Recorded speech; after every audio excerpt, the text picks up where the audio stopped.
Hi friends, welcome back to our channel. డీ ఫ్రిడ్జ్లో ఇలా ఐస్ బాగా ఫామ్ అవ్వడం వల్ల కరెంట్ బిల్ అయితే ఎక్కువ వచ్చే ఛాన్సెస్ ఉంటుందన్నమాట. ఇలా గడ్డ కట్టకుండా ఉండాలంటే ఈ టిప్ను ఒకసారి ట్రై చేసి చూడండి. అదేవిధంగా ఇయర్ రింగ్స్ కానీ లేదా గోల్డ్ చైన్స్ కానీ బ్రాస్లెట్స్ కానీ ₹1 ఖర్చు లేకుండా ఇంట్లోనే మెరుగుపట్టుకోవచ్చు.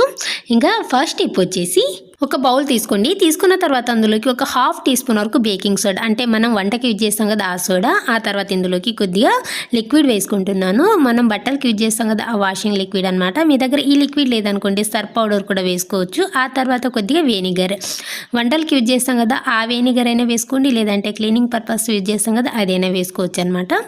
ఇలా వేసిన తర్వాత ఇదంతా కూడా ఒకసారి బాగా మిక్స్ చేసుకోవాలి. చూస్తున్నారు కదా ఇలా వెనిగర్ వేయంగానే ఎంత బాగా రియాక్ట్ అయిపోయిందో. బేకింగ్ సోడా వెనిగర్ అనేది చాలా చక్కగా పనిచేస్తుంది అనమాట. ఎంత మురికిగా ఉన్నా కూడా క్లీనింగ్ పర్పస్ అయితే చాలా బాగా యూజ్ అవుతుంది. నేనైతే రెగ్యులర్ యూజ్ చేసుకుని డైలీ వేర్ ఇయర్ రింగ్స్ అయితే వేసుకుంటున్నాను. ఇయర్ రింగ్స్ అనే కాదు, మనం రెగ్యులర్గా యూజ్ చేసుకునే చైన్స్ కానీ లేదా బ్రాస్లెట్స్ కానీ అలాంటి వాటిని కూడా చాలా ఈజీగా ఇలా మెరుగుపట్టుకోవచ్చు అనమాట. అందులో వేసేసుకుంటున్నాను.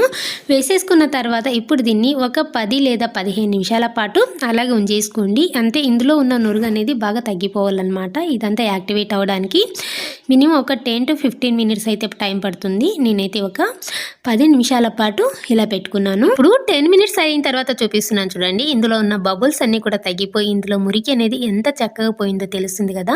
ఇంకా కొంచెం ఇందులో కొంచెం బ్రైట్నెస్గా కనిపించడానికి ఏదైనా ఒక పాత బ్రష్ ఉంటే ఆ పాత బ్రష్ తీసుకునే విధంగా రుద్దారనుకోండి ఇంకా కొంచెం మంచి షైనింగ్ అయితే ఉంటుందన్నమాట.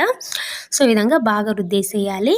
ఈ విధంగా బాగా రుద్దిన తర్వాత ఇప్పుడు మంచినీళ్ళలో వేసుకుని కడిగి చూపిస్తున్నాను చూడండి. ఎంత చక్కగా క్లీన్ అయిపోయాయో, కొత్త వాటిలాగా మెరిసిపోతాయి అన్నమాట. అప్పుడప్పుడు ఇలా చేస్తున్నారనుకోండి ఎంత నీట్గా కనిపిస్తున్నాయో తెలుస్తుంది కదా. అదేవిధంగా వెనక స్క్రూస్ ఉంటాయి కదా, ఆ స్క్రూస్ కూడా ఉప్పేసి అప్పుడప్పుడు క్లీన్ చేస్తూ ఉండాలి, లేదంటే ఇన్ఫెక్షన్ వచ్చే ఛాన్సెస్ ఉంటుందన్నమాట. ఇలా ₹1 ఖర్చు లేకుండా ఇంట్లోనే మెరుగుపట్టుకోవచ్చు.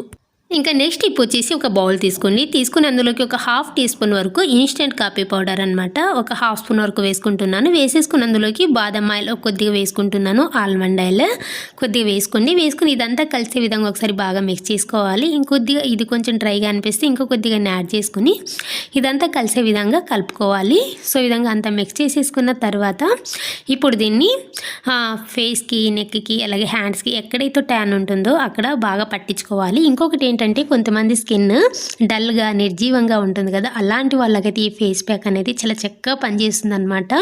సరే, ఫేస్ ప్యాక్ కాదు, ఇది ఒక క్లీనర్ అనమాట. క్లీనింగ్ పర్పస్కి చాలా చక్కగా పనిచేస్తుంది. అంటే కొంతమంది ఫేస్ బాగా కొంచెం రింకిల్స్ వచ్చి వేలాడినట్టుగా ఉంటుంది కదా, ఇలా అప్లై చేసుకోవడం వల్ల స్కిన్ టైటనింగ్ కూడా చాలా చక్కగా పనిచేస్తుంది.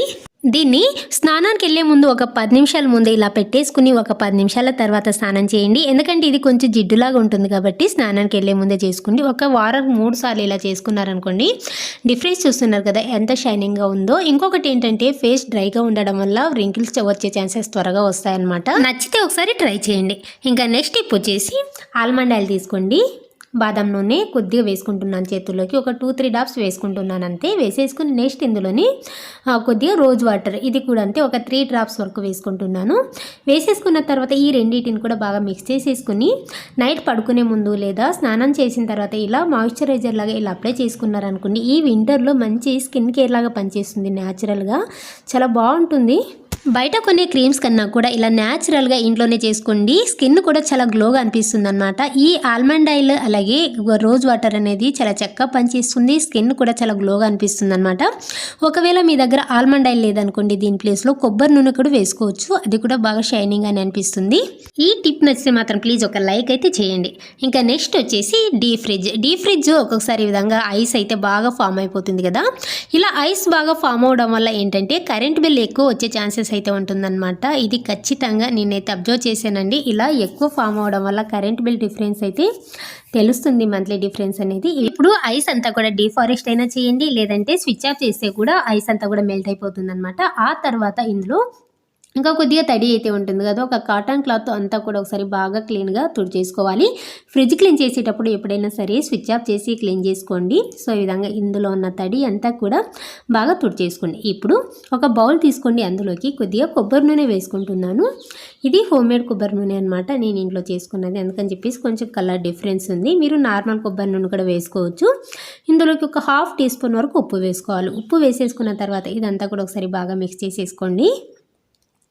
ఇలా మిక్స్ చేసేసుకున్న తర్వాత ఇప్పుడు దీన్ని డీప్ ఫ్రిడ్జ్లో ఇదంతా క్లీన్ చేసుకున్నాం కదా, ఇప్పుడు దీనికి చేత్తో బాగా అప్లై చేసుకోవాలన్నమాట. ఇలా అప్లై చేసుకోవడం వల్ల ఏంటంటే త్వరగా ఐస్ అనేది ఫామ్ అవ్వదన్నమాట. ఇలా ఒక 15 డేస్కి ఒకసారి 20 డేస్కి ఒకసారి చేయండి.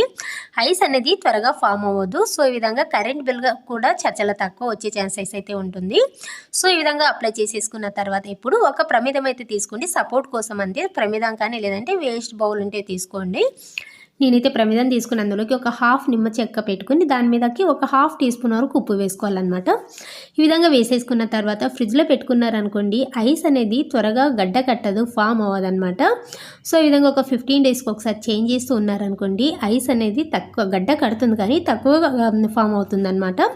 ఈ టిప్ను ఒకసారి ట్రై చేయండి, ఖచ్చితంగా తెలుస్తుంది డిఫరెన్స్ అనేది. ఈ టిప్స్ నచ్చితే మాత్రం ప్లీజ్ ఒక లైక్ చేసి మరిన్ని వీడియోస్ కోసం సబ్స్క్రైబ్ చేసుకోవడం మర్చిపోకండి. పక్కనే ఉన్న బెల్ ఐకాన్ని యాక్టివేట్ చేసుకున్నారనుకోండి నేను పెట్టి ప్రతి వీడియో నోటిఫికేషన్ వస్తూనే ఉంటుంది. Thank you for watching.